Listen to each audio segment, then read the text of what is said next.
We have with us Charlie Hunsaker from RI Arlington. And Charlie, we're going to do 5 tips in 10 minutes. So what's the first tip you want to give to somebody who is in business for themselves as a consultant to nonprofits?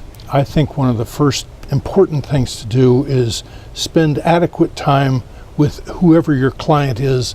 And the client may be the senior management, middle management, or just a programmer or somebody in the staff is trying to improve their situation. But spend time with them to get agreement on both the scope and objectives that they have. Right.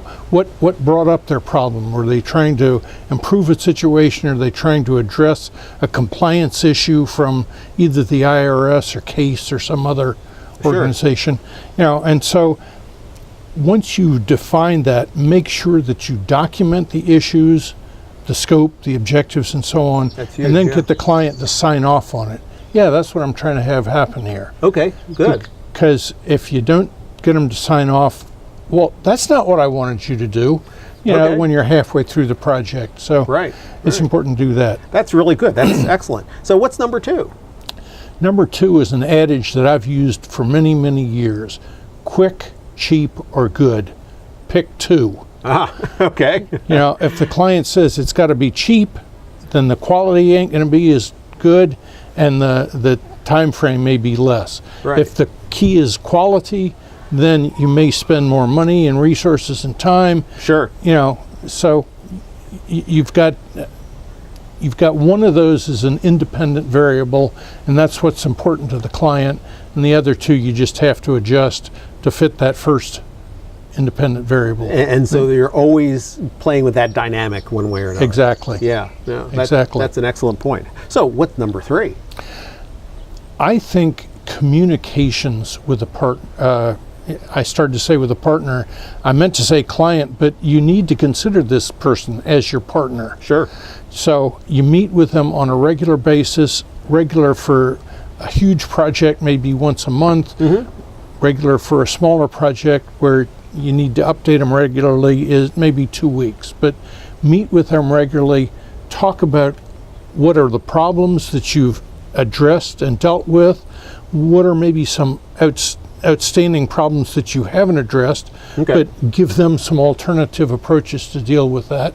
And then I think the key is just avoiding surprises, making sure that they know what's going on, what's the status of the project.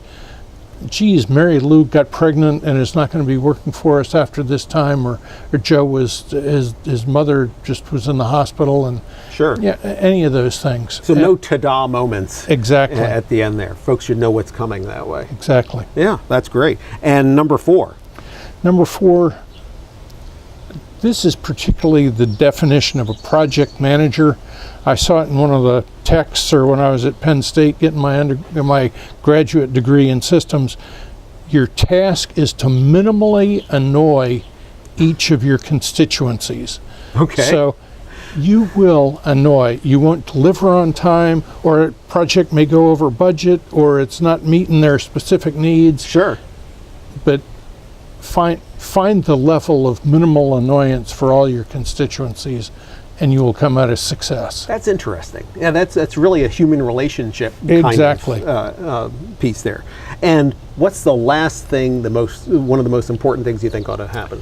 I think the most important thing is to remember to celebrate success and thank all the people who participated in this. That's great. And if you get a reputation of celebrating success, you will also get a whole lot of loyal staff helping you. Yeah, people want to celebrate with you because the celebration part is fun. Yeah. And folks want to do that sort of thing. And if you end the project with a celebration, then the bad taste in their mouth from the middle of the project quite often goes away. Or that annoying part we talked about before. Right. Exactly. Yeah, excellent. Well, Charlie, thank you. That's great. This is a really good 5 tips, in fact, less than 10 minutes. And I think all these were very, very helpful. Super. All right. Have a great day. Thank you. Thank you.